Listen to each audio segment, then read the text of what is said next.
COVID-19 across our region on this nice, bright and somewhat chilly morning here in Wagga Wagga. So I can start off with really good news again. So right across our region, our case numbers have remained at 45 positive patients, and we have had no new patients now for 26 days. So 26 days without any new cases is a real achievement for our region. That's important from a public health perspective because it's almost 2 cycles of community transmission. So the work that everybody's doing around abiding by the regulations is definitely working. But on top of that, we've really increased the number of tests that we've been doing, and we had an absolute amazing day yesterday where we smashed it out of the park. So achieving nearly 200 tests, just shy of 196 tests in one day across our region. It is a combined effort from both state and Commonwealth governments. In the last week or so, we've seen the opening of some new Commonwealth-funded respiratory clinics across the region, which is also helping to give people more options around getting tested, so testing by GPs. Also, some of our private laboratories have opened up drive-through testing as well. So the more people that have options around getting tested, the better. So again, we're looking at 42 people having recovered from the COVID disease in our region, and we have changed how we report recovery now. So sadly, we have to remind ourselves that 1 person has lost their lives to this very deadly disease in our region. But we still have 2 people recovering, and recovery can sometimes take longer than just the normal 10 days that we see in the majority of cases. So we still have 2 people who have got some remaining symptoms from COVID-19. But I just want to reiterate that they are out of self-isolation and they are free to move around in the community. They are not contagious. So our key messages for today are actually really important. We want to start with the real risk of a second wave of transmission. And it's quite comforting that we know that some of the government regulations are starting to ease, but we remain with a very high risk of a second wave of COVID-19 across our region. The virus is very, very contagious, and it can get out of control in a community really, really rapidly. There is something we can do about that though, to prevent that second wave, and we all need to understand it's a possibility and a high possibility.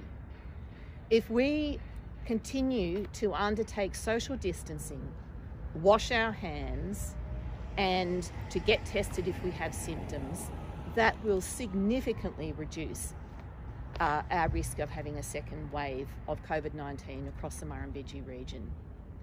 I think it's helpful for people to understand why we have regulations. And so the reason why we still have the social distancing regulation, the requirement for testing, is simple. COVID-19 is highly infectious early in the disease. So when people first start to feel crook, that's when they're most contagious. And if they cough, it's spread by droplets. If they touch surfaces, that's how community transmission occurs. So that's why keeping 1.5 metres from people at all times is important, with visitors, when you're shopping, if you're in a lift, at any time apart from your family, and washing your hands. The new easing of restrictions that will come into place from Friday will give people more mobility in the community. So I absolutely ask you to work with us whilst we are easing the restrictions, and remember social distancing and washing your hands. So from Friday, outdoor gatherings of up to 10 people, 5 people may visit homes, weddings can have up to 10 guests, indoor funerals up to 20 mourners and outdoor up to 30, religious gatherings and places of worship up to 10 worshippers, and outdoor equipment in parks and outdoor pools in this chilly environment will be open again. So that's good news for children, but could I please ask absolutely everybody to remember social distancing during this time, particularly at the shops and when you're visiting friends. My second message today is about staying at home if you have any symptoms of COVID-19. As we said before, it's a highly infectious illness. So if you have any respiratory symptoms whatsoever, it is very, very critical that you stay home and don't go to work. So we've seen recent outbreaks across Victoria and New South Wales, which have started with people early in their disease going to work. So the message is, if you have any respiratory symptoms, or you have joint pain, or you have a loss of taste and smell and appetite, please stay home and please ring and organise to have a test. We've had some fantastic improvements in getting our results back. Most people are getting their results back within 24 hours via the text message now, testing through the Murrumbidgee clinics. So that's good news. So our mobile testing vans have also really helped to significantly increase the numbers of people who have access to testing.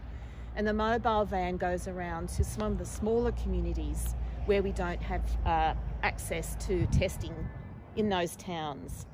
This week, for the remainder of the week, the mobile van will be in Holbrook, Mangalpla, The Rock, Collin Gully, Lake Cargelligo and Murrumbidgee, and also in Berrigan. And the timetable you will find each week up on the Murrumbidgee Local Health District website. Finally, we're continuing some of the redesign to our services. We have really used this opportunity of having a pandemic to have a look at how we're providing care. So our virtual hospital in the home is really progressing with the technology that we've talked about in the past. And so some of the patients at Wagga Base Hospital actually are wearing the wearable devices this week so that we can actually test the data that's coming in and the monitoring of that information. Patients in Griffith will be wearing it next week and in some of our district hospitals, and then we'll be starting to use it out in the community.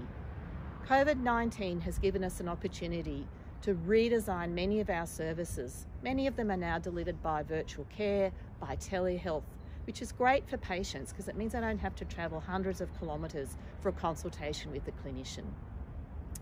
And then finally, aged care and flu vaccination. So the Commonwealth Government and New South Wales order state that visitors visiting residential aged care facilities must be able to provide evidence that they have had a flu vaccination in 2020. That includes a letter from their GP, their pharmacist, or on their phone through the Medicare app and the Australian Immunisation Register. So please talk with your facility manager if you are visiting a loved one in a residential aged care facility. And in particular, if you're having difficulties accessing flu vaccine, because so many people have come forward, come and talk to us and we'll make alternative arrangements with you.